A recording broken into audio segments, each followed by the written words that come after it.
요한계시록 세 번째 강의죠. 오늘은 요한계시록에 나오는 숫자 상징을 살펴볼 거예요. 요한계시록에 숫자가 많이 나오는데 그것이 어떤 의미를 가지고 있느냐. 요한계시록에서 숫자는 어떤 것을 상징하거든요. 오늘은 구약 성경에 나오는 숫자 7의 의미는 뭐냐, 이것을 살펴볼 거고, 하나님의 일곱 영은 성령님인가, 이것을 좀 살펴볼 거예요.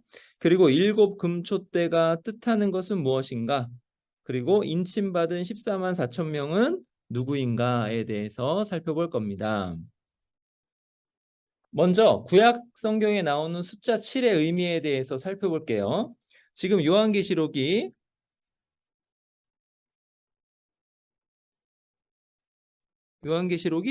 숫자를 상징으로 사용한다고 그래요.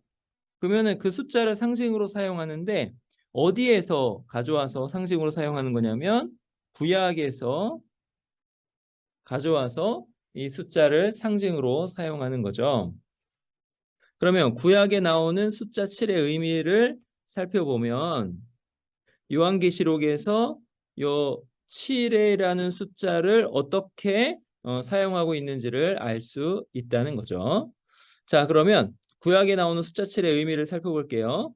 숫자 7은요, 구약에서 그리고 또 성경 전체에서 숫자 7은 어떤 시간의 흐름을 뜻해요. 역사를 뜻한다.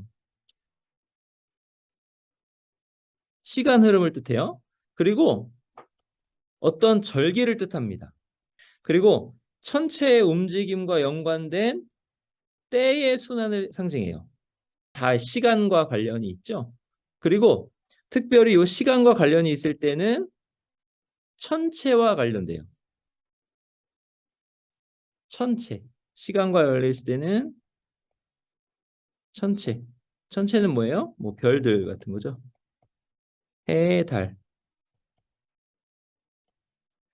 요 일곱이 요렇게 연결이 됩니다.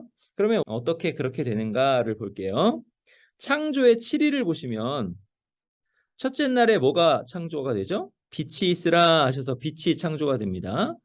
그리고 넷째 날에 하나님께서 광명체를 창조하세요. 광명체. 그리고 일곱째 날에는 일곱째 날 자체가 제7일이잖아요. 하나님께서 일곱째 날을 안식하시는데 일곱째 날을 특별히 복 주시고 거룩하게 하십니다. 구약이 이렇게 7을 사용한다는 거예요. 그러면 광명체가 어떤 것인가를 한번 살펴볼게요. 창세기 1장에 보시면은 첫 번째는 빛이었고요. 이제 두 번째 광명체인데 어떻게 광명체가 창세기에 등장하냐면 1장에 하늘의 궁창에 광명체들이 있어라 하나님께서 말씀하시죠. 광명체들이 있어라. 그 다음에 광명체들이 하는 게 뭐예요? 낮과 밤을 나뉘게 하라, 이거예요. 낮과 밤을 나뉘게 하라. 그리고 그것들로 징조와 계절과 날과 해를 이루게 하라. 자, 보세요. 광명체들이 어떻게 연결이 돼요? 시간으로 연결이 되는 거죠. 시간으로. 그리고 특별히 여기서 중요한 것은 이 말이에요. 계절이란 말인데 요거는 계절이라기보다는 절기라고 하는 게 더 맞는 말이에요. 이거를 원어로는 모아딤 이렇게 썼거든요. 이 절기라고 나와요. 그러니까 특별히 무슨 절기냐 했을 때는 하나님을 만나는 절기다. 이렇게 되는 거예요. 그러면 보세요. 요 하늘에 있는 광명체가 시간을 나타내는데 이 시간의 흐름은 어떤 의미가 있는가 했을 때는 하나님을 만나는 의미가 있다라는 거죠. 그렇게 해서 날과 해를 이루게 하라. 그리고 여기 광명체들도 나오는데 여기도 마오로트라고 쓴다는 거죠. 근데 이 마오로트라는 말이요, 등잔 때의 등불을 나타내는 말로 쓰이는 거예요. 똑같이. 이 광명체들이라는 말 자체가 어떤 시간을 이야기하는데 그 시간은 어떤 의미가 있는가 했을 때는 하나님을 만나는 의미가 있다라는 거죠. 절기 해가지고. 그리고 안식일을 살펴볼게요. 안식일에도 7이 딱 들어가잖아요.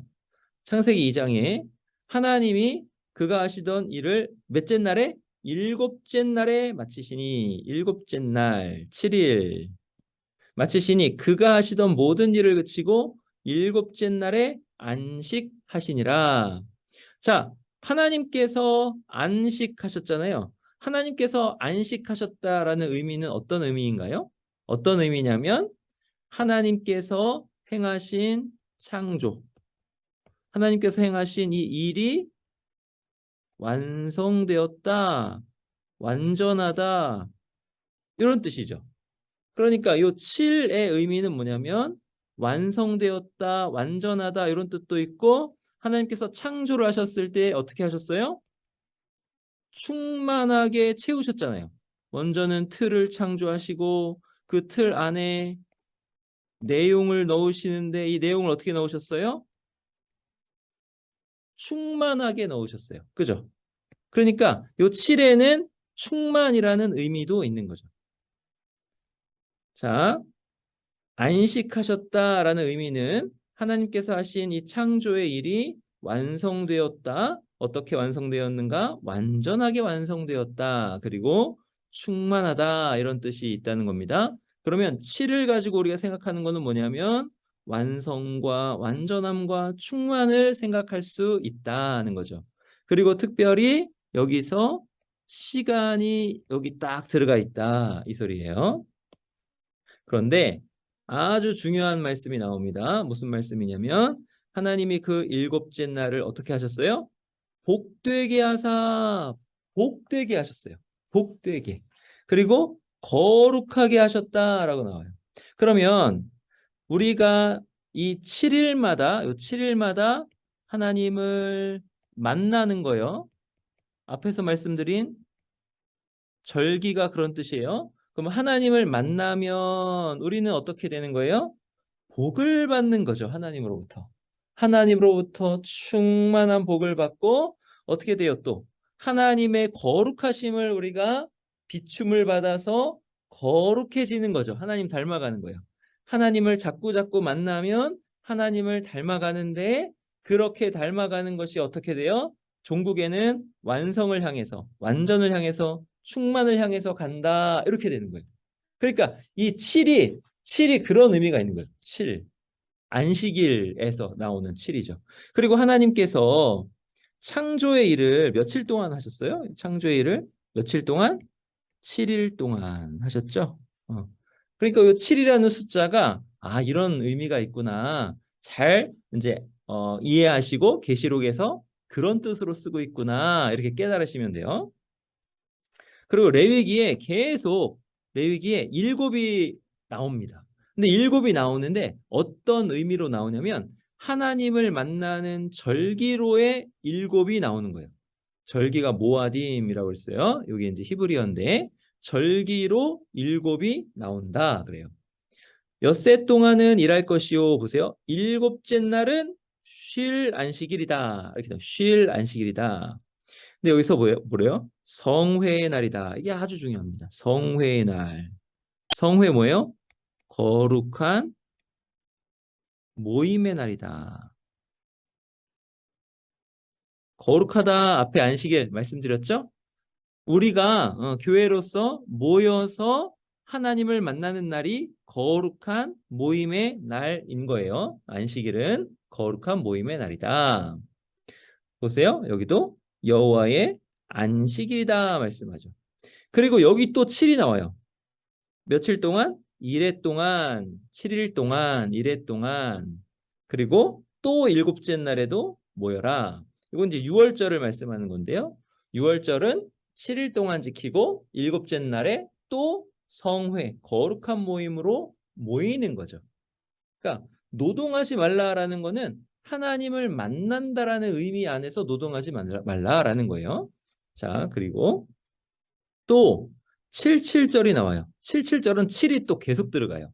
안식일 이튿날 곧 너희가 요제로 곡식단을 가져온 날부터 세어서 일곱 안식일.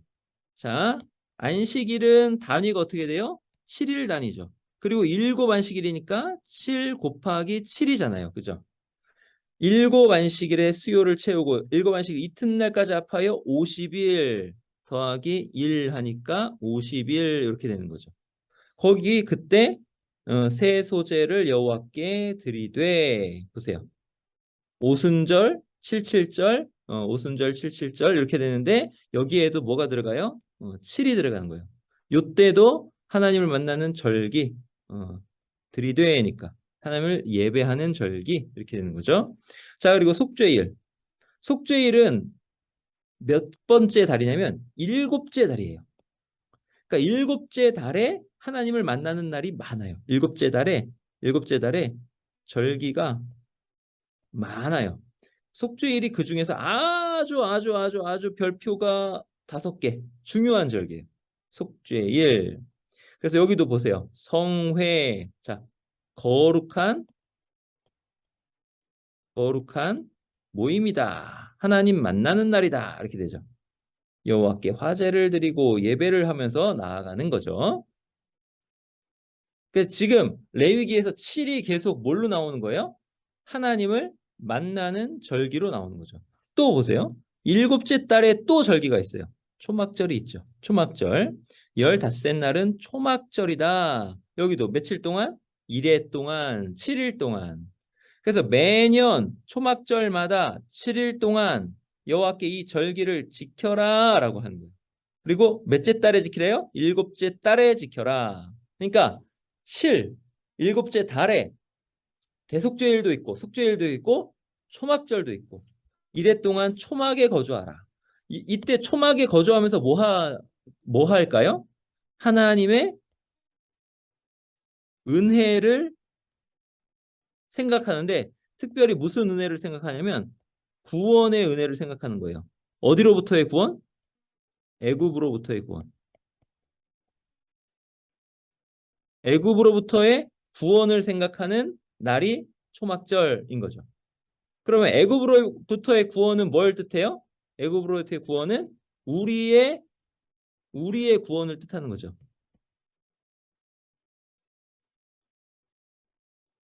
죄와 사망 세력으로부터의 구원을 뜻하는 거잖아요. 그러면 초막절은 어떤 절기예요? 하나님의 구원의 은혜를 깊이 생각하고 기리는 절기죠. 그 구원의 은혜가 얼마나 놀라운 것인가 깨닫는 절기죠. 근데 그 절기가 몇 번째 달에 있는 거예요? 7번째 달에 있고 며칠 동안 지켜요? 7일 동안 지킨다라는 거죠. 그 레위기에 이렇게 7이 계속 나오잖아요. 나중에 보면은 모두 나오냐면은 그 안식년이 나와요. 안식년은 7번째 해마다. 그쵸? 희년은 안식년이 7번 가면 희년이에요. 그러니까 계속 7이 나오는 거예요. 근데 레위기에 또 7이 나오는데 7이 한쪽으로는 레위기의 7이 한쪽으로는 하나님 만남으로 복이에요. 거룩. 이게 7 한쪽으로는 다른 한쪽으로는 하나님 만남인데 저주예요. 저주를 받고 재앙을 받는 거예요. 그러니까 하나님을 만나는데 하나님께서 정하신 대로 만나면은 복과 거룩인데 하나님을 만나는데 하나님을 배반하고 하나님께서 정하신 대로가 아니라 우리 힘이나 우리 뜻대로 만나거나 우리 우리 뜻대로 언약을 배반하는 그런 일들을 하는 그런 것 그렇게 하나님을 만나면 저주요 재앙이다라고 하는 거죠. 그러니까 요 레위기에서 7이 하나님의 진노의 맥락에도 쓰인다. 이것이 나중에 요한계시록에서 7인, 7나팔, 7대접 이렇게 재앙의 시리즈가 나오잖아요. 이렇게 연결이 되는 거예요. 레위기 26장 보시면 확인해 보시면 보세요. 너희의 죄로 말미암아 내가 너희를 7배나 더 징벌하리라. 18장에 말씀하죠. 21장에 또 내가 너희 죄대로 너희에게 7배나 더 재앙을 내리고 7배. 7배. 여기 나오죠. 자, 그다음 너희 죄로 말미암아 24절이에요. 너희를 7배나 더 치리라. 7배. 너희 죄로 말미암아 28절에도 7배나 더 징벌하니 7배. 계속 뭐가 나와요? 7이 나옵니다.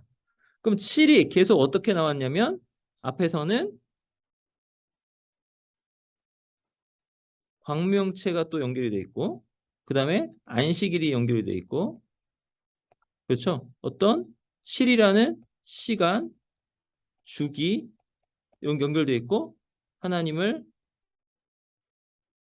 만남 이게 다 7이에요. 7. 근데 요렇게 시간 주기로 나오면서 뭐가 또 나오냐면 재앙이 또 이 안에 있는 거죠. 재앙. 그래서 7배, 7배, 7배, 7배는 재앙이 시간 안에서 주기적으로 역사 가운데 나타날 것을 말씀하는 거죠. 근데 이게 주기적으로 나타나는데 어떻게 주기적으로 나타나면 심화돼요. 심화. 곱하기 7, 곱하기 7, 곱하기 7 이렇게 심화된다는 거죠. 그래서 이스라엘 백성들은 역사 가운데서 이런 재앙을 당했죠. 이런 재앙을 당하고 어떻게 됐어요? 바벨론으로 포로로 끌려갔죠. 역사가 그것을 말씀해줘요. 하여튼 요 재앙이 계속 나오고 요한계시록에서는 요 바벨론이 어떻게 되냐면 요 바벨론이 멸망되죠. 요 바벨론 멸망되고 촉구합니다. 지난 시간에 드렸듯이 바벨론으로부터 나와라. 그 안에 있으면서 재앙 받지 말고 나와라 이렇게 말씀하는 거예요. 그러니까 성경 전체가 이렇게 쫙 연결이 돼 있어요. 자, 그러면 요한계시록에 나타난 숫자 7을 몇 가지만 살펴볼 거예요. 몇 가지만. 우리가 처음에 7개의 복은 살펴봤죠. 7개의 복. 복되다라고 하는 게 보세요. 복되다가 한 번, 두 번, 세 번, 네 번, 다섯 번, 여섯 번, 7번 이렇게 나와요. 복되다가 7번 나온다. 이거를 7개의 복으로 저번에 살펴보았습니다. 7천사 나중에 이거는 살펴볼 거고요. 이제 그 9절에 가서 살펴볼 수 있으면 살펴보겠습니다. 오늘은 7교회와 하나님의 7영, 7금초대, 그리고 7등불 이것의 의미를 요 하나, 둘, 셋, 넷 요것의 의미를 뭉뚱그려 가지고 살펴볼 거예요. 뭉뚱그려서. 그래서 처음에는 하나님의 7영을 살펴볼 거고 7개의 복 잠깐 살펴본 다음에 7영을 살펴볼 거고 그다음에 7교회, 7금초대, 7등불이 같은 주제니까 함께 살펴볼 겁니다. 그리고 여기 보시면은 7불, 7눈도 있죠. 이것도 잠깐 살펴볼 거예요. 7불, 7눈. 그리고 왜냐면 요거는 7영과 연관이 있어서 같이 살펴볼 거고 자, 7나팔, 7우레, 7머리, 7재앙, 하나님의 진노, 7대적, 7살 이거는 나중에 그 본문에 가서 살필 수 있으면 살펴보겠습니다. 근데 오늘 강의를 들으시면 요 7이라는 숫자가 어떤 것을 상징하는지를 요 7이 나오면 이렇게 되는구나를 아실 수는 있을 거예요. 그러니까 앞에서 제가 레위기를 설명했으니까 뒤에서 또 같은 맥락으로 설명을 드리겠습니다. 자, 그럼 먼저 7개의 복을 잠깐 살펴볼게요. 지난 시간에 7개의 복을 살펴봤는데 계시록을 바르게 읽으면 어떻게 되는가라는 주제로 살펴보았어요. 계시록을 바르게 읽으면 어떻게 돼요? 복을 받아요. 복을 받아요. 복을 받아요. 복. 계시록을 바르게 읽으면 복을 받는다라고 하는데 그 복을 받는 그 모양이 많이 다르잖아요. 여기서는 뭐 읽는 자, 듣는 자, 지키는 자 이렇게 되고 읽는 자는 복을 받는다 이렇게 되잖아요. 그 옷을 빨아서 깨끗하게 하는 자, 그다음에 깨어 있는 자 복을 받는다 이렇게 되잖아요. 근데 이렇게 이제 그렇게 복을 받는 어떤 양상이 좀 다르게 다양하게 나오지만은 여기서 그 복이 몇 개냐를 중심으로 살펴보자는 거죠. 그 복이 몇 개예요? 7개의 복이다. 그러니까 계시록을 사도 요한이 쭉 쓸 때 복을 몇 개를 배치를 해놨어요? 7개를 해놨다라는 거죠. 그러면 이 7개의 복은 어떤 복이냐라고 했을 때 그 전체를 보면은 이 7개의 복은 하나님을 만남으로 누리는 복이다라는 거죠. 하나님을 만나는데 어떻게 만나요? 주기적으로 만나요, 주기적으로. 근데 매 주일마다 만나죠. 매 주일마다. 주기적으로 만나요. 주기적으로 하나님을 만남으로 누리는 복입니다. 그리고 이 복은 시간의 흐름에 따라서 나오는 복이에요. 시간에 따라서. 주일마다 하나님을 만나고 하나님의 뜻을 깨닫고 거룩해지면서 누리는 복이 바로 이 7개의 복이다라는 거죠. 그러니까 주일마다 여러분이 나오시는데 주일마다 나오시는 것이 하나님을 만나러 나오시는 거예요. 그렇죠? 그럼 하나님 만나러 나오시는데 그 동기는 뭐예요? 하나님을 사랑하니까. 그렇죠? 하나님을 사랑하니까. 하나님 만나야지. 하나님 말씀 들어야지. 아버지 말씀 듣듯이 또는 사랑하는 연인의 말을 듣듯이 그렇게 또 정말 사랑하는 어떤 인격적 관계 안에서의 어떤 대상 근데 가장 사랑해야 될 분은 하나님이죠. 그 가장 사랑하는 하나님 그 하나님을 만나서 어떻게 해서든지 음성을 듣고 또 나의 마음의 소원을 아뢰고 이렇게 하는 인격적 교제를 위해서 주일날 나오잖아요. 근데 그렇게 되는 결과가 뭐냐? 그렇게 되는 결과가 뭐냐면 하나님으로부터 우리에게 엄청난 복과 은혜가 내려진다는 거죠. 그리고 그렇게 되어서 우리가 어떻게 돼요? 하나님을 닮아서 거룩해진다라고 하는 거예요. 그러니까 그게 얼마나 큰 복인가라고 나오는 것이 바로 7개의 복이다. 이렇게 생각하시면 돼요. 이렇게 깨달으시면 돼요. 자, 그 다음 주제는 하나님의 7영입니다. 여기도 7이 나오잖아요. 하나님의 7영. 1장 4절, 3장 1절, 4장 5절, 5장 6절에 쭉 나옵니다. 이 7영은 온 세상을 두루 행하는 하나님의 성령을 가리켜요. 하나님의 성령을 가리킨다라는 거예요. 근데 성령님은 한 분이시잖아요. 성령님은 한 분. 하나님도 한 분. 그죠? 그럼 우리도 예수님 안에서 예수님도 한 분. 그러니까 한 성령 안에서 우리가 하나다. 한 몸이다. 이렇게 성경 구절에 말씀하잖아요. 그러면 성령님은 한 분이신데 여기서는 7이라고 한다라는 거죠. 그럼 왜 그런가? 왜,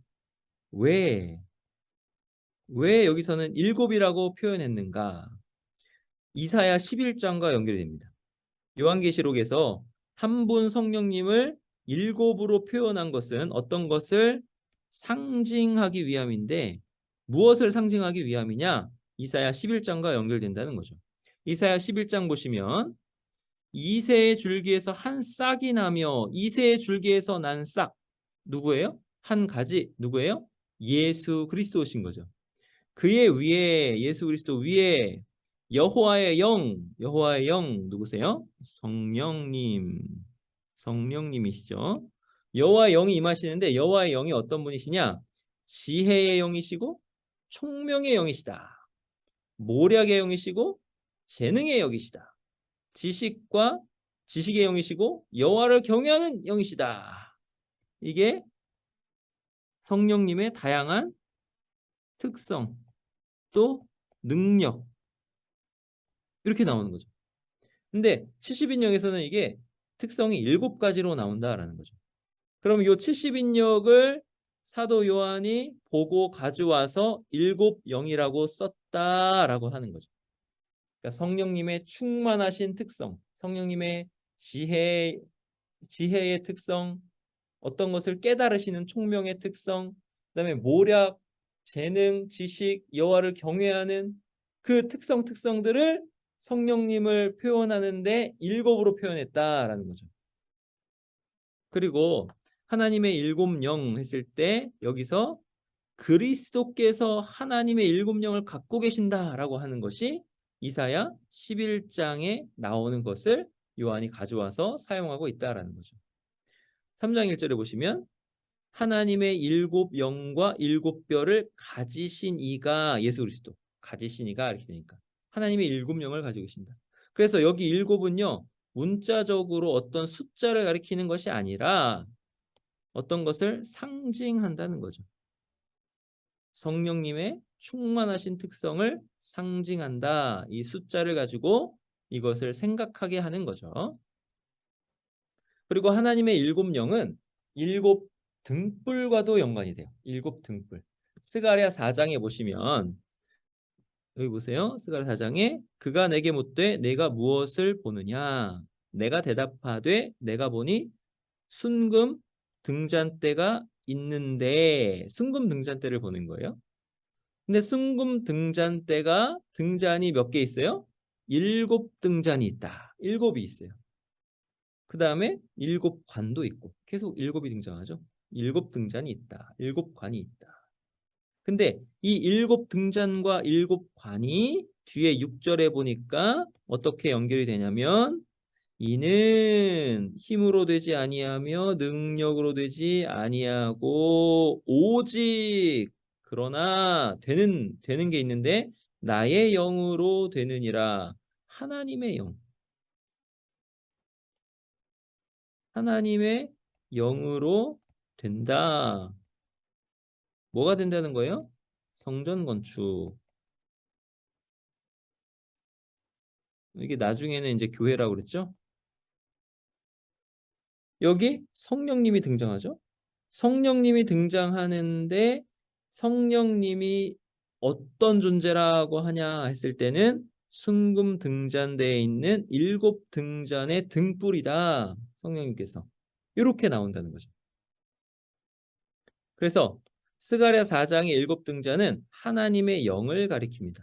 그리고 이 하나님의 영은요, 또 일곱이 등장해요. 또 일곱이 등장하는데 온 세상에 두루다니는 여호와의 눈이다. 자, 보세요. 여기 스가랴 4장. 스룹바벨의 손에 다림줄이 있죠. 다림줄. 다림줄은 뭔가를 건축하는 거예요. 그리고 여기 또 일곱이 등장한다 그랬어요. 일곱은 온 세상에 두루다니는 여호와의 눈이다 나오죠. 눈. 하나님의 영. 앞에는 하나님의 영이 일곱 등잔. 뒤에는 하나님의 영이 일곱 눈 이렇게 나온다는 거죠. 그러니까 사도 요한이 요 본문도 보고 성령님을 일곱 영이다라고 표현을 하는 거예요. 여기 다림줄, 스룹바벨이 성전을 건축한다는 말이고, 스룹바벨이 하나님의 영이 역사하심으로 성전 건축 사역을 완수할 거를 나타내는 거예요. 요한은 계시록에서 일곱 영을 4장 5절에 일곱 등불, 5장 6절에 일곱 눈이라고 하죠.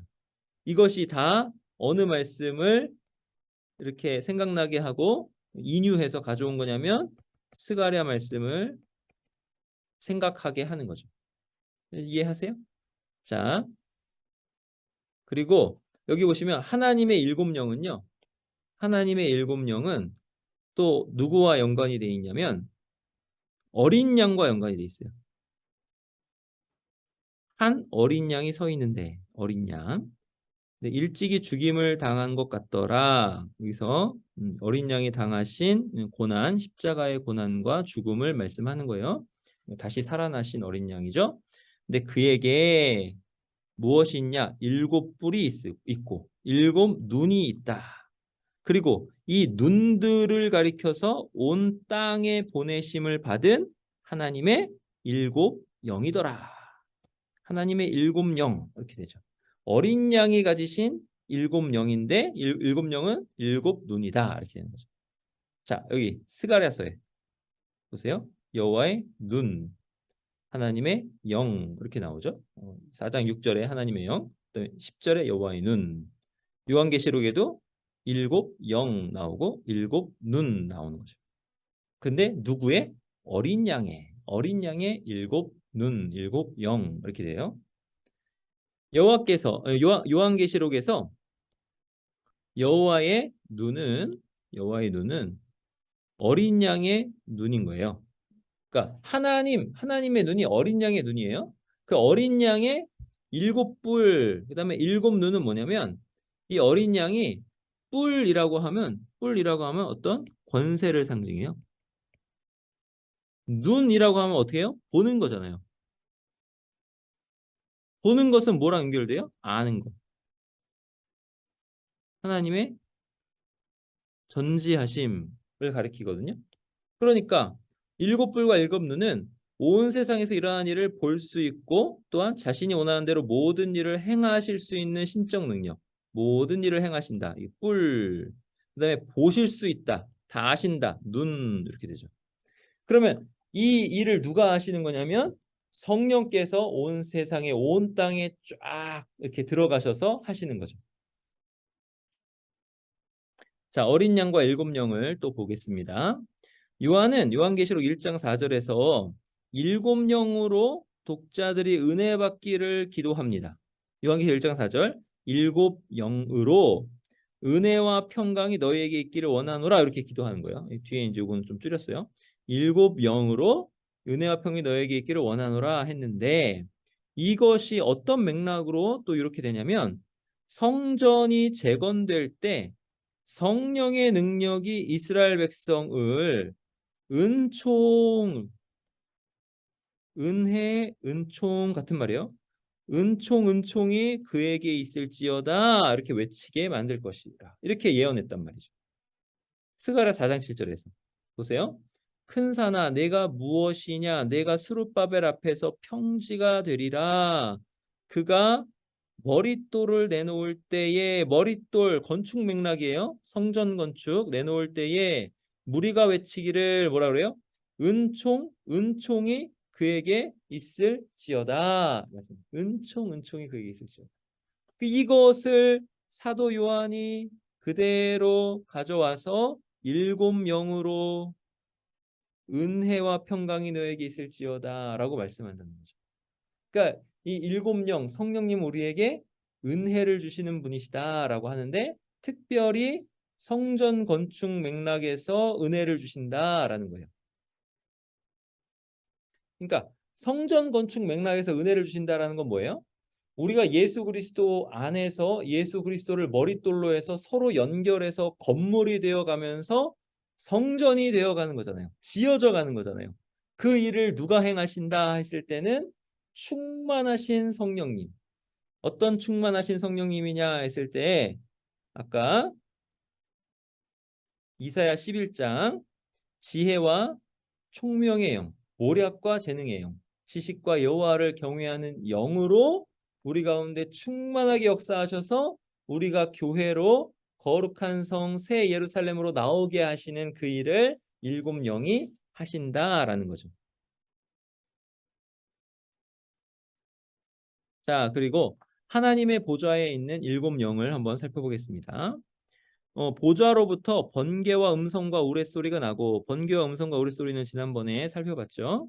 보좌 앞에 켠 등불 일곱이 있으니 여기서는 일곱 영을 등불 일곱과 연결시켜요. 등불 일곱이 있으니 이는 하나님의 일곱 영이라. 일곱 영이 등불 일곱이라고 그래요. 이것도 스가랴랑 연결이 되는 거예요. 스가랴에서 아까 등불 일곱이 있고 나의 영으로 되니라 이렇게 말씀하셨잖아요. 그러니까 하나님의 일곱 영, 등불 일곱. 하나님의 보좌 앞에는 현 등불 일곱이 있어요. 이것은 스가랴 4장 2절에서 순금 등잔 때에 일곱 등잔이 있는 장면을 상기시키죠. 그리고 이 등불이 켜져 있는 것은 여호와께서 자기 백성과 함께 계시는 것을 상징한다는 거예요. 하나님께서 그 백성에게 빛을 비춰 주신다라는 걸 상징한다는 거죠. 그 빛이 하나님의 은혜의 빛이다. 하나님의 사랑의 빛이다. 하나님의 친밀히 행하심의 빛이다. 이렇게 되는 거예요. 하나님의 보좌에 있는 일곱 영. 스가랴는 눈부시게 빛나는 새 성전이 그러니까 스가랴가 짓는 그 새 성전이 사람의 힘이 아니라 하나님의 영으로 말미암아 건축될 것을 예언했어요. 이 새 성전은 교회죠. 그리고 하나님의 보좌가 있는 하늘 성전입니다. 그러니까 하나님의 보좌가 있는 하늘 성전이니까 어떻게 되는 거예요? 거기에 등불이 있는 거죠.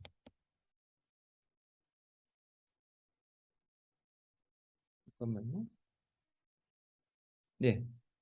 하늘 성전이니까 거기에 등불, 등잔대가 있는 거죠. 그러므로 하나님 보좌에 있는 일곱 영은 하늘로부터 성도들에게 내려와 하나님께서 성도 안에 거하시게 하는 그런 역할을 하는 거죠. 일곱 영이 하늘로부터 성도에게 이렇게 내려와 가지고 하나님께서 성도 안에 거하시게 하는 거예요. 거하시면서 등불 등잔대가 하듯이 빛을 비추게 하시는 거죠. 그렇게 교회는 하나님의 임재로 충만한 복과 은혜를 받고 하나님의 임재를 통해서 충만한 복과 은혜를 받아요. 그리고 그것을 경험해요. 그렇게 해가지고 하나님의 빛을 세상에 비추는 거예요. 세상을 밝게 비추는. 그러니까 세상을 밝게 비추는 방법은 오직 예수 그리스도를 증언하는 일입니다. 왜 이렇게 되냐면 하나님께 나아가서 우리가 복을 받는 방법은 오직 예수 그리스도를 믿는 방법밖에 없어요. 오직 예수 그리스도와 연합이 되는 방법밖에 없어요. 그러니까 예수 그리스도를 증언함으로 그게 거룩한 복음의 강설이거든요. 예수님을 증언하는 게. 그렇게 복음의 강설을 함으로 세상을 밝게 비추는 거죠.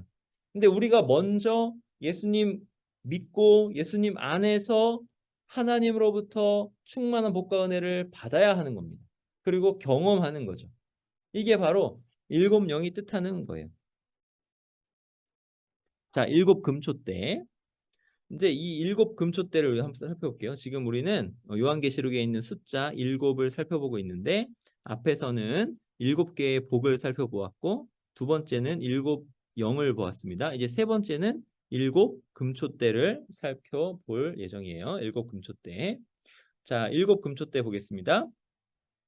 1장 12절, 1장 20절, 2장 1절에 나와요.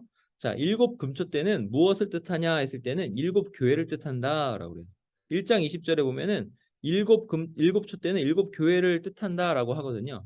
그래서 예수님은 일곱 별을 갖고 일곱 촛대 사이를 거니시는 분이다라고 또 2장 1절에 나와요.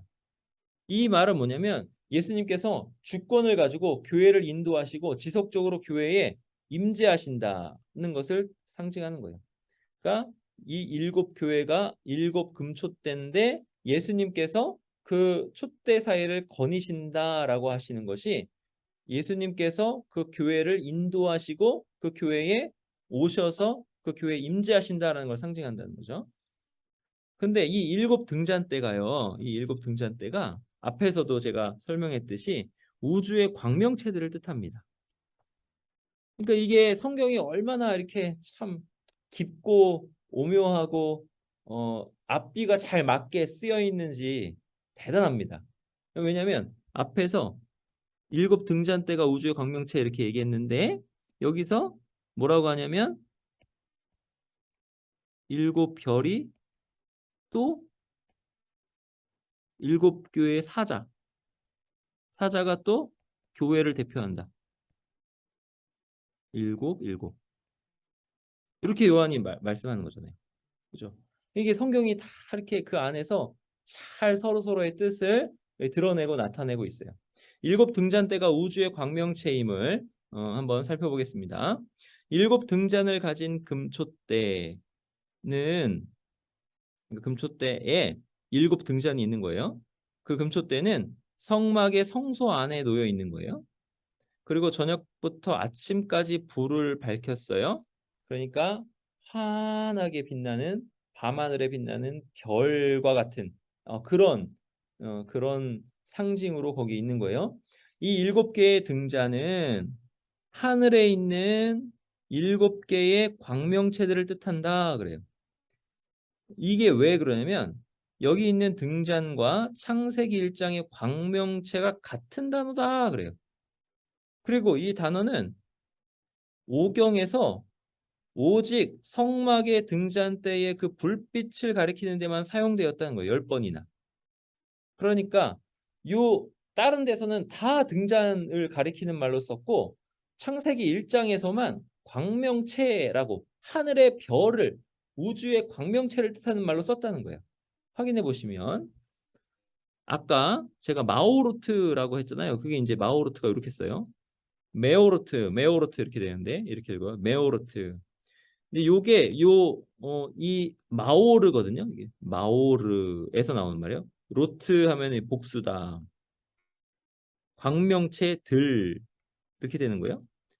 요 광명체들이 아까 창세기 1장 14절에서 나왔는데 이 단어를 쓸 때 요 마오르라고 쓰면서 다 성소의 등잔대의 등불을 가리킨다라는 거죠.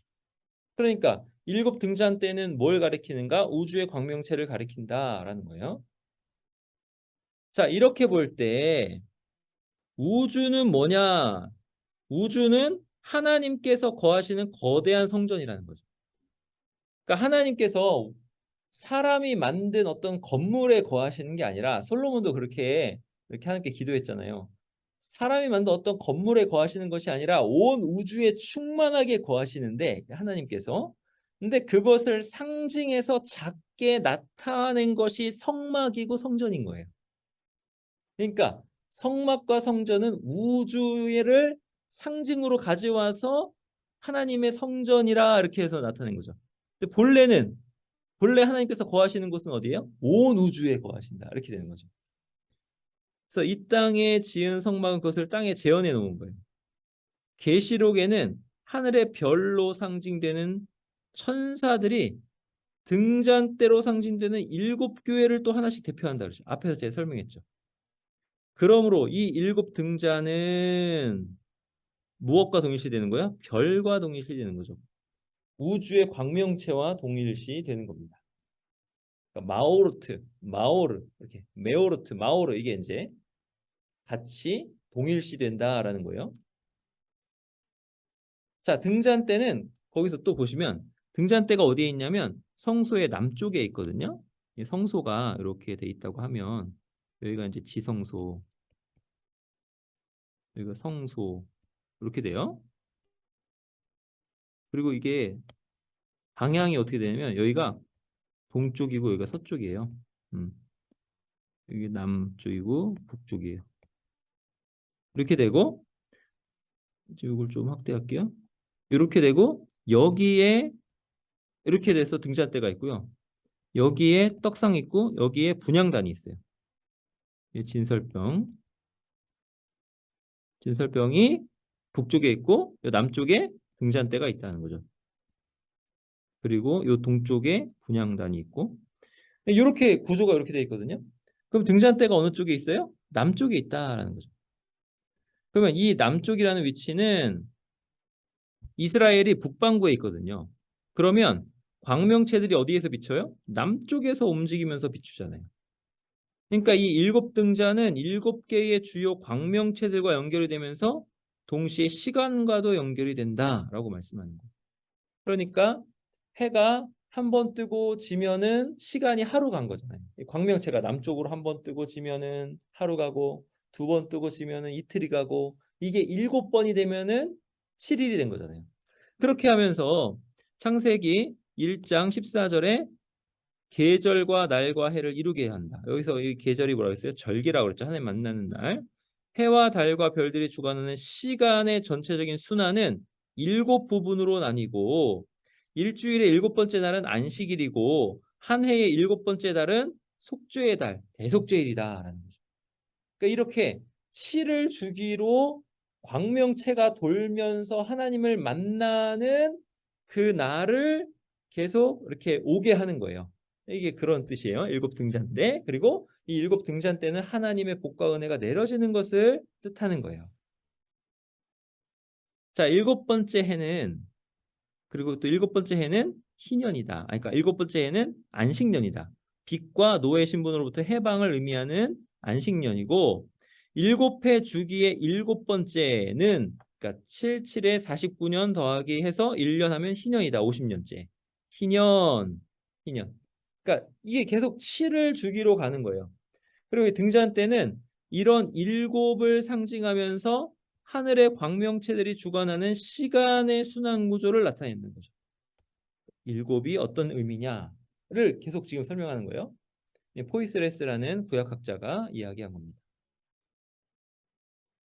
그럼 등잔대는 어떻게 생겼냐면 이렇게 생겼어요. 그래서 요 형상이 살구나무 이렇게 형상이거든요. 살구나무. 그래서 이것은 생명나무를 뜻한다. 그래서 몇 개요? 하나, 둘, 셋, 넷, 다섯, 여섯, 일곱 개다. 이렇게 되죠. 생명나무를 상징하는 등잔대. 등잔대는 꽃이 핀 작은 나무 형상이에요. 그래서 이 나무는 중앙 몸체에 7가지가 양쪽으로 붙어 있어요. 이쪽에 3가지, 저쪽에 3가지 이렇게 가지 3개씩 이렇게 양쪽으로 붙어 있어요. 예, 3개씩 그렇죠? 3개씩 양쪽으로 붙어 있어요. 그리고 몸통에 중앙에 한 가지가 딱 뻗어 있고 출애굽기 25장 31에서 36절에 따르면 등잔대에는 꽃받침과 꽃이 있고 가지와 살구꽃을 가진 꽃이 피어 열매 나는 나무가 만들어져 있어요. 그러니까 이게 모양이 살구꽃 모양인 거예요.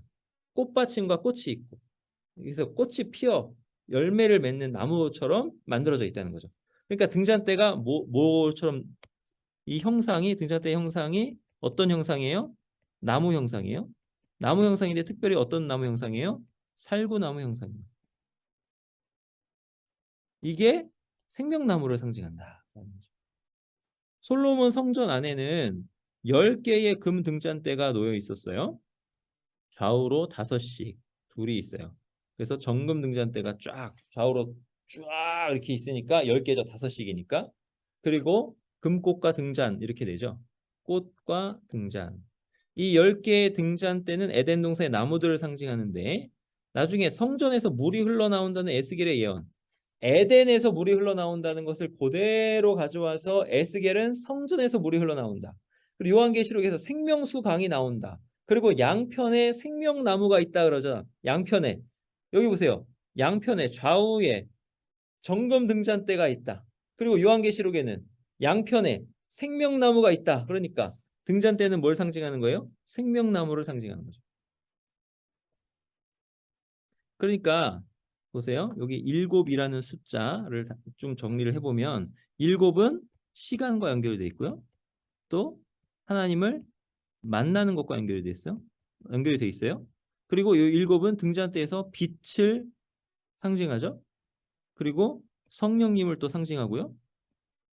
이 일곱 등잔대는 그리고 이 빛을 상징할 뿐만 아니라 무엇까지 상징해요? 생명, 나무까지 상징하죠. 그러니까 생명의 근원이신 하나님을 만나는 것을 상징하는 거죠. 등잔대가.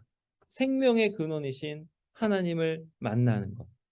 거기에 성령께서 말씀으로 역사를 하시는 거죠. 그것이 시간 주기에 따라서 하나님을 만나는 것이다. 이렇게 정리하시면 됩니다. 등잔대.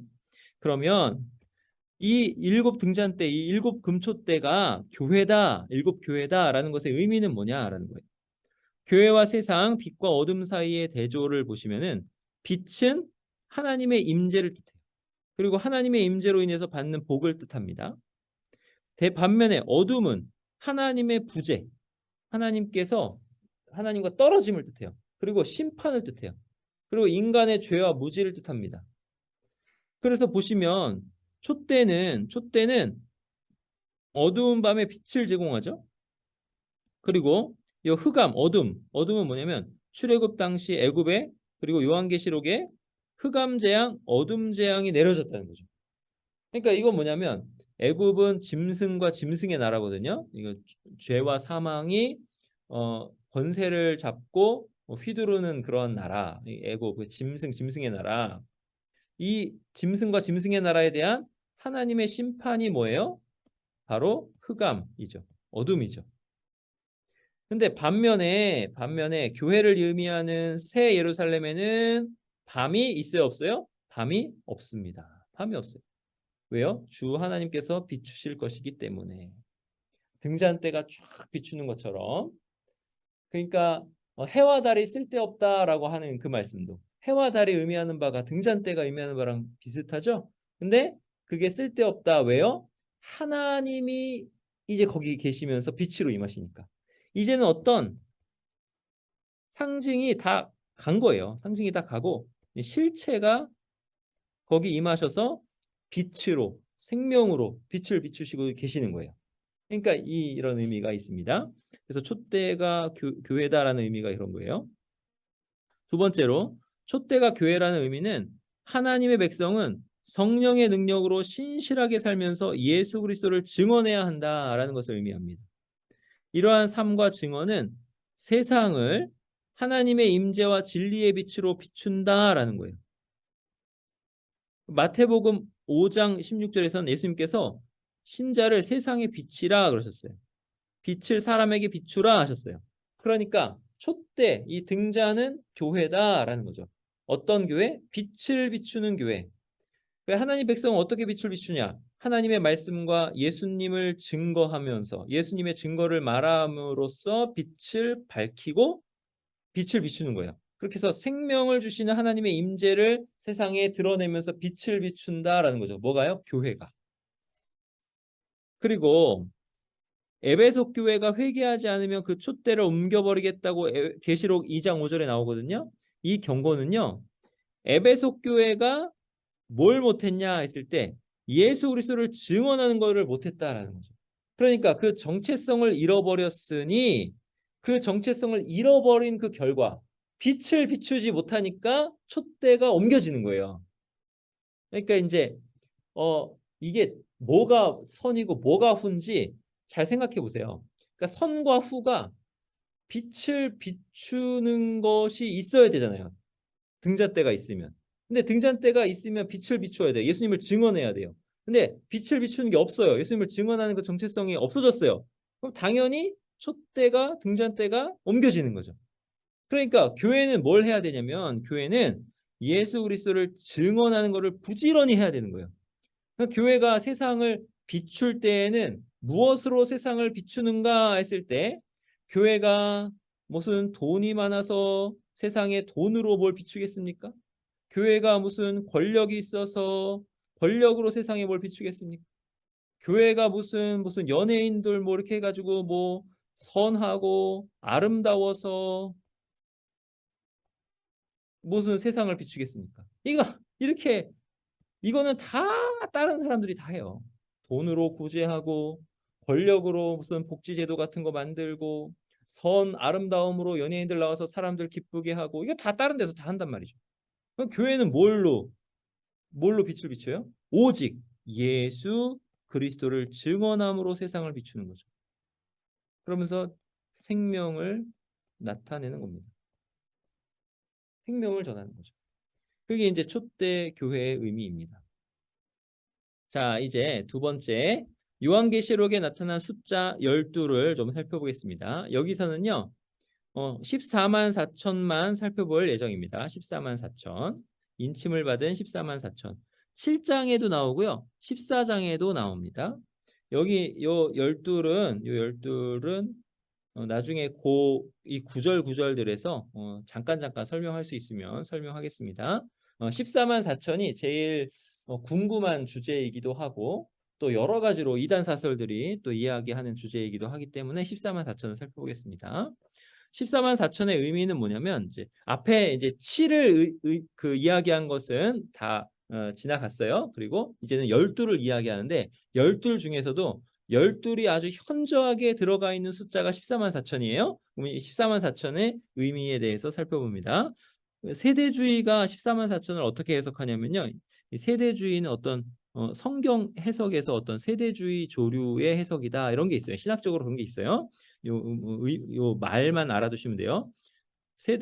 잠깐 설명하자면 세대주의는 이 시대를 몇 개의 세대로 나눕니다. 세대로 몇 개 뭐 7개로 나누기도 하고 세대주의 안에서도 몇 개로 나누는지 좀 달라요. 근데 하여튼 몇 개의 세대로 나누면서 이 세대마다 하나님께서 일하시는 그 방법이 다르다 뭐 이런 식으로 얘기하는 게 세대주의예요. 근데 우리는 어떻게 생각하냐면 하나님께서 일하시는 방법은 동일하다. 단 처음에는 그 의미가 잘 모르겠게 이렇게 나오다가 점점 하나님이 일하시는 그 의미가 풍성하게 하나님께서 일하신다. 시간의 흐름에 따라서. 이제 우리는 그렇게 보는 거고 세대주의는 세대를 나누는 걸로 보는 거예요.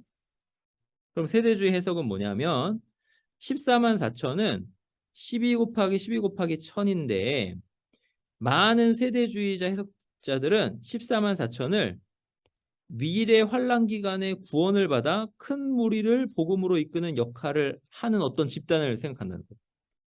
미래 환란 기간. 미래 어떤 환란 기간과 14만 4천을 연결시키는 거예요. 그래서 그때 구원을 받은 어떤 큰 무리예요. 근데 그 큰 무리는 누구냐 하면 유대민족이라는 거죠. 유대민족. 왜요? 12,000씩 무슨 지파별로 12,000씩 이렇게 쭉 나가니까 유대민족이라고 그렇게 이해합니다.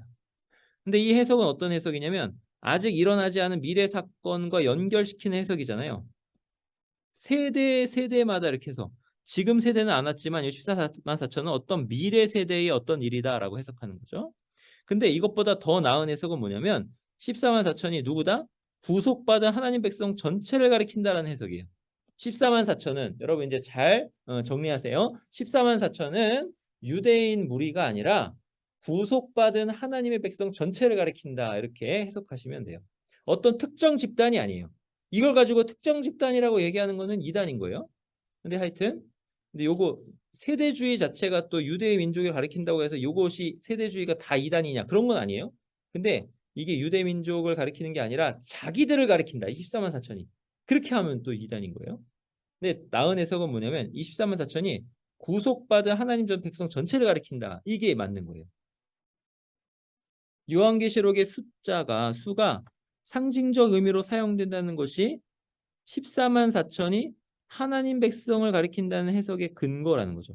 요한계시록은 숫자를 사용할 때 다 상징으로 사용했다라는 거예요.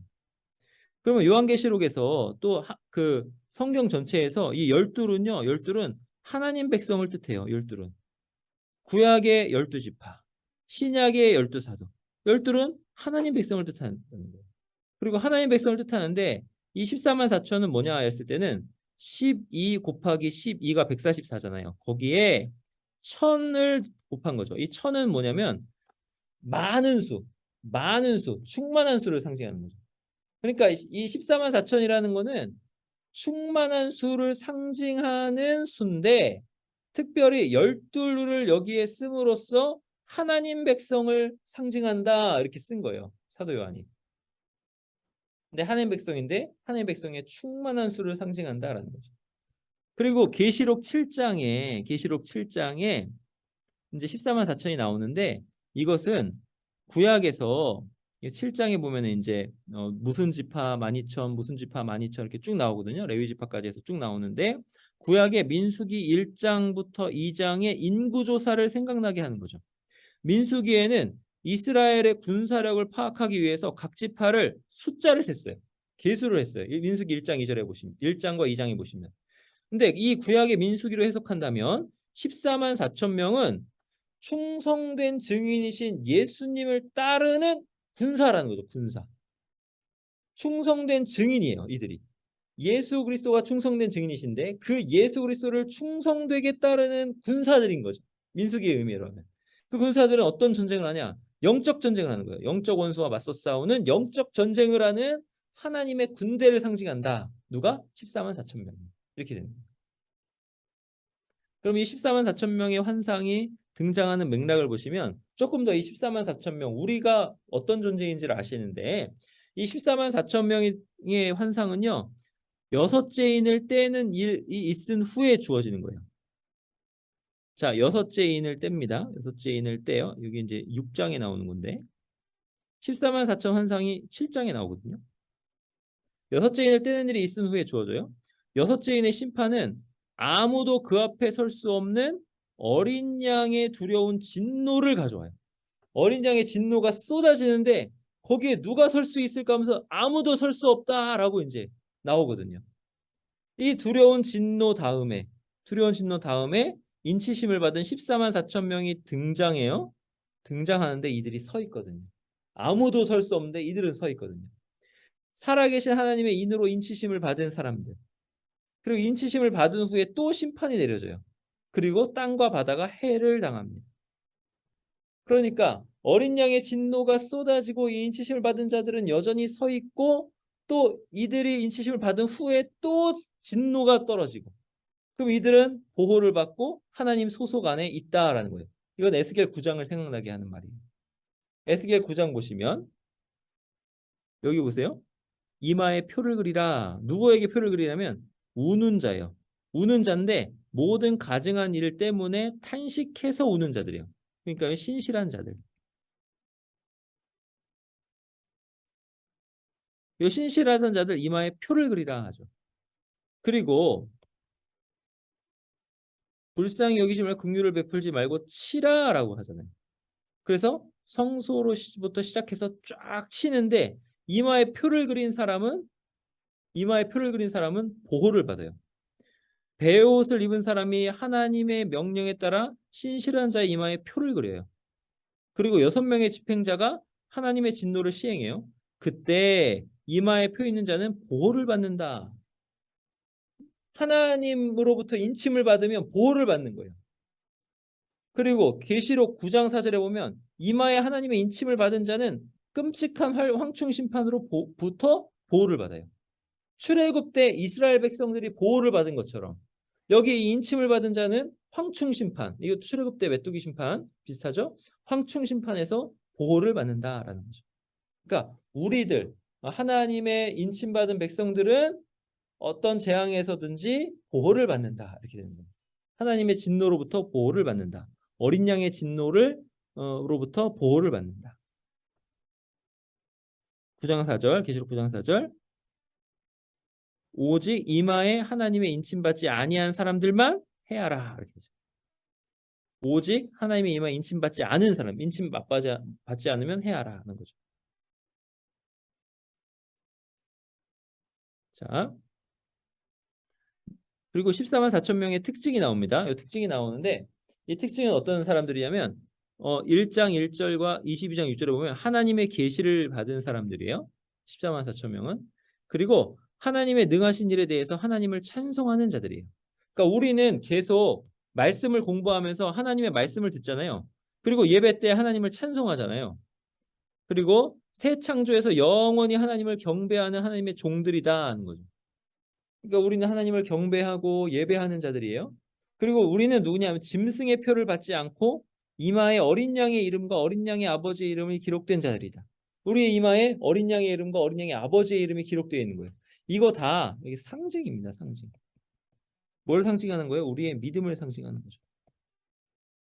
이게 자꾸 뭔가 문자적으로 뭐 이렇게 표를 받으면 뭐 안 돼 막 그러면서 짐승의 표를 받으면 안 돼 하면서 그 표가 무슨 백신이니 뭐 머리에 칩을 심느니 뭐 이렇게 이제 막 그 어떤 것을 막 얘기하는데 그게 아니라 어떤 것을 상징하면서 지금 계속 말씀한다는 걸 유념하세요.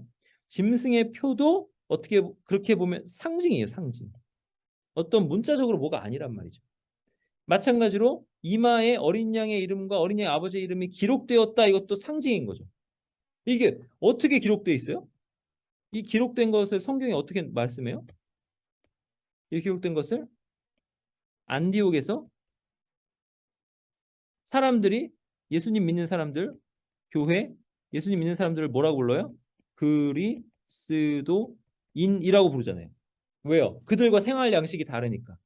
그들과 가치관이 완전 다르니까. 그러니까 우리가 살면서 사람들이 우리를 딱 보면서 어? 그리스도인이야? 교회 다니네?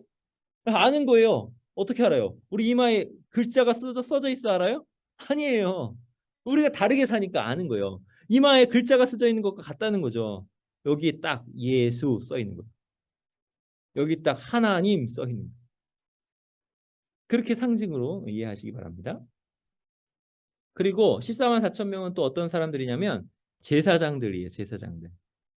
구약에서 이스라엘의 제사장들은 여호와께 성결이라는 말이 새겨진 순금패를 이마에 둘렀어요. 여호와께 성결 이렇게 여호와께 성결.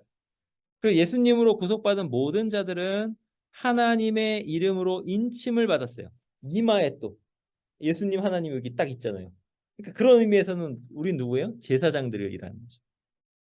그래서 우리가 받은 이 인침은 하나님께 속한 자라는 것을 표시하고요. 그래서 하나님의 진노로부터 보호를 받는 거죠. 에스겔에 말씀하는 것처럼 보호를 받는 거죠. 근데 이거를 누구가 따라해요? 사탄이 따라하는 거죠. 13, 14장에 보면 이마에 인치는 것을 짐승도 따라해가지고 거기다가 짐승의 표를 딱 붙인다라고 해요. 이 짐승의 표를 받는다라는 것도 상징인데 어떤 상징이냐면 그때 당시에 있었던 우상 숭배, 황제 숭배. 이렇게 하면 짐승의 표를 받는다 이렇게 이제 이야기하는 거예요. 지금도 마찬가지로 하나님을 배반하고 하나님을 섬기는 일에서 떠나서 자기의 정욕대로 살고 우상을 숭배하고 이렇게 하면 짐승의 표를 받는 것과 같다라는 거죠.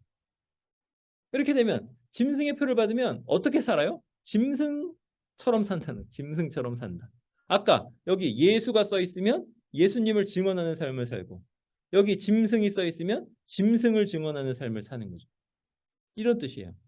이게 666이다. 이건데 그 본문에 가서 또 자세하게 설명을 드릴게요. 이 666은 절대로 성공할 수 없다. 절대로 승리할 수 없다. 이런 것을 뜻해요. 근데 하여튼 이 짐승의 표. 그래서 사탄이 이걸 따라한다는 거죠. 근데 어린 양, 여기 예수가 이렇게 쓰여진 사람들은 어린 양의 이름과 어린 양의 아버지의 이름이 기록되어 있는 사람들은 짐승의 표를 받아요, 안 받아요? 짐승의 표를 안 받아요. 이게 아주 우리에게 참 은혜인 거죠. 우리는 짐승의 표를 받을 수가 없어요. 예수님을 믿는 한 받을 수가 없어요. 우리가 내가 예수님을 믿는데 나 예수님 믿는데 나도 모르게 누가 와가지고 여기 머리에 칩을 빡 씹었어. 그럼 짐승의 표 받은 거예요? 아니에요. 배도도 안 했는데 뭘 짐승의 표를 여기다 받아요. 그런 일은 없어요. 무슨 백신을 맞으면 거기 짐승의 표가 있어요. 그런 일은 없어요. 예수님을 믿는 것, 그것으로 우리는 어린 양의 이름과 어린 양의 아버지의 이름을 우리가 기록되어 있는 거예요. 이미 선택받아서 예수님을 믿고 하나님의 진노에서 구원을 받아 어린 양의 진노로부터 구원을 받아 하나님 앞에 서게 되는 거예요. 진노에서 안전하게 서 있는 사람들이에요. 우리는. 하나님께 인침받은 이들은 하나님의 보좌 어린 양 앞에 서 있어요. 요한계시록 6장 17절. 그들의 진노의 큰 날이 이뤘으니 누가 능히 서리요 이렇게 말씀하거든요. 아무도 하나님의 진노와 어린 양의 진노에서 설 수 있는 사람이 없어요. 그런데 누가 서 있어요? 하나님께 인침받은 우리가 서 있다는 거죠. 구속받지 않은 자들은 주의 심판의 날에 두려움으로 벌벌 떨지만 구속받은 우리는 하나님의 보좌 앞에 안전하게 서 있는 거죠. 하나님의 진노가 떨어진 그때에도 안전하게 서 있습니다. 그리고 이 14만 4천은요. 아무라도 셀 수 없는 큰 무리예요. 7장에 14만 4천이 나오고 또 7장에 아무라도 셀 수 없는 큰 무리가 또 나와요.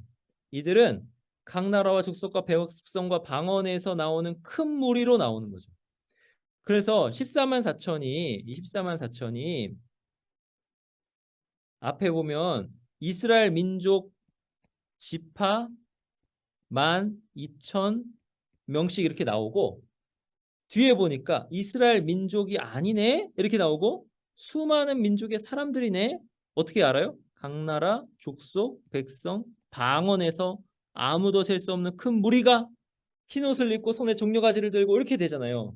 그러니까 구원하심이 우리 하나님과 어린 양께 있도다 이렇게 찬양하는데 이스라엘 지파로 나오는 이 12,000명씩 곱하기 12이 결국은 누구냐? 아무도 셀 수 없는 큰 무리고 각 나라 족속 백성과 방언에서 나오니까 이들이 우리다라는 거예요.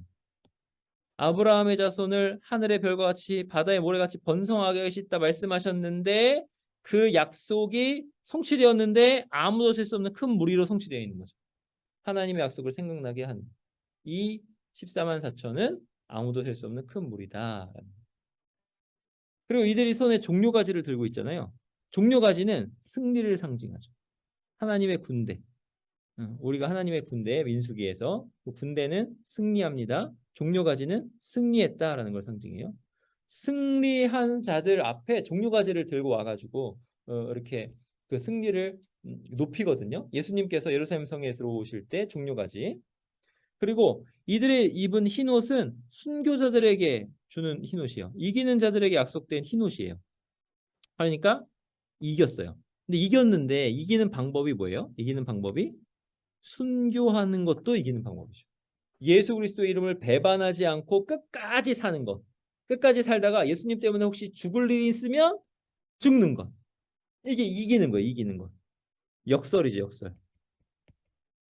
아니 죽으면 지는 거 아니야? 아니라는 거죠. 믿음을 지켰다. 이게 이기는 거예요. 이기는 거. 이 옷이 흰 옷이 이겼다라는 거죠.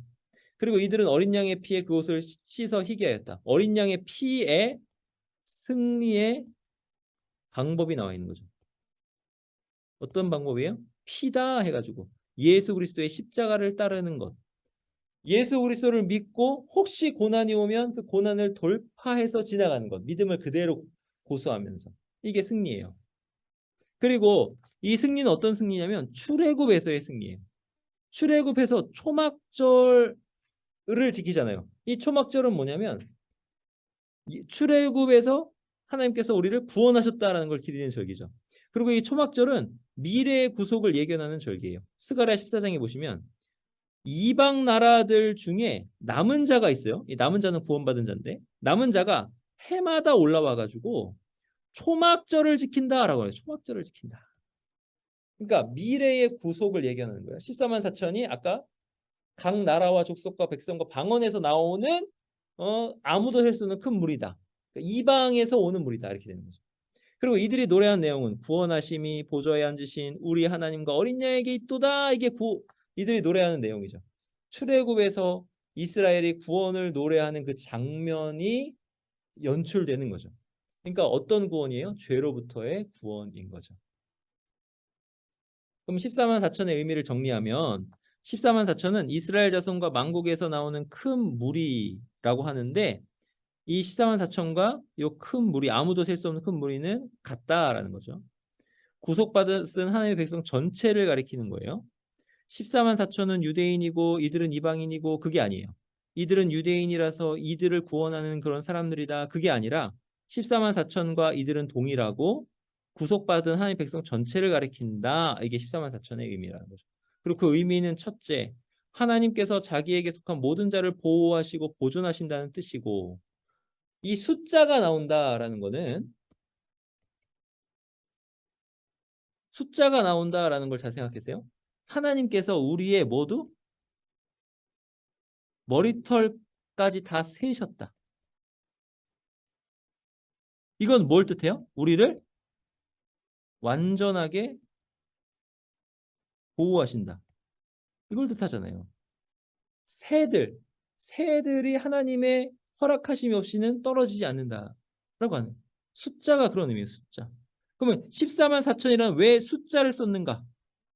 하나님께서 그 수를 아시고 그 충만한 수가 어떤 수인지는 모르겠지만 하늘의 별과 바다의 모래 같은 수니까 정말 뭐 무량대수겠죠. 근데 그 숫자가 어떤지 모르겠지만 숫자가 나온다라는 건 뭐냐면 하나님의 보호와 보존하심이 정확하시다. 한 사람도 잃어버리지 않는다. 불안해하지 마세요. 그리고 둘째, 하나님께서 어린 양의 피로 출애굽의 구원을 이루셨다. 그것을 생각나게 하는 거죠. 그것처럼 새 출애굽의 구원을 이루심으로 각 나라와 족속과 백성과 방언에서 나온 자가 구원받는다. 그 백성을 구원하신다라는 것. 그리고 더 나아가서 앞에서도 말씀드렸듯이 군대를 뜻합니다. 영적으로 전쟁하는 군대. 그리고 그 군대는 끝끝내 승리하죠. 이것을 뜻해요. 자, 여기까지 여러분 수고하셨습니다. 지금까지 7에 대해서 이야기했고 그다음에 14만 4천 12에 대해서 이야기를 했습니다. 다음 시간에는 어린 양의 진노 7인에 대해서 다룹니다. 긴 시간 너무 고생하셨습니다.